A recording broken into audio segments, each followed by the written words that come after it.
Premiera e komedisë Loja e fundit është shndërruar në një fenomen të vërtet në kinemat shqiptare, duke thyer rekorde shikueshmërie dhe duke mbushur sallat plot në çdo qytet ku është shfaqur. Filmi, që trajton me nota humori dhe satire botën e famës, pasojat e saj dhe presionin e jetës publike, ka rikthyer në ekran çiftin më të dashur për publikun, Luiz Elli dhe Kiara Tito. Dyshja janë pritur me ovacione në tapetin e kuq, ndërsa fansat kanë mbushur kinemat për t'i parë së bashku në një projekt të ri artistik.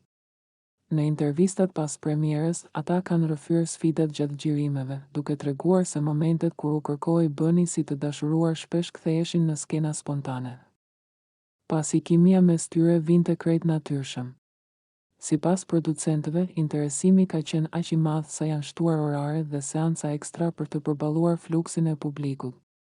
Loja e fundit po cilësohet tashmë si një nga komeditë më të suksesshme të viteve të fundit, ndërsa Luizi dhe Kiara vazhdojnë të mbeten ndër çiftet më të dashura dhe më të ndjekura në showbizin shqiptar.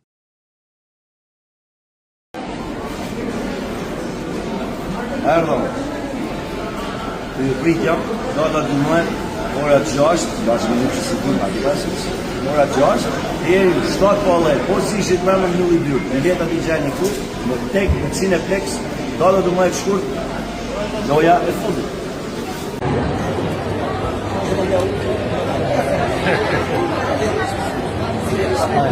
Deri 6 në i qerek, ka po me bo fund.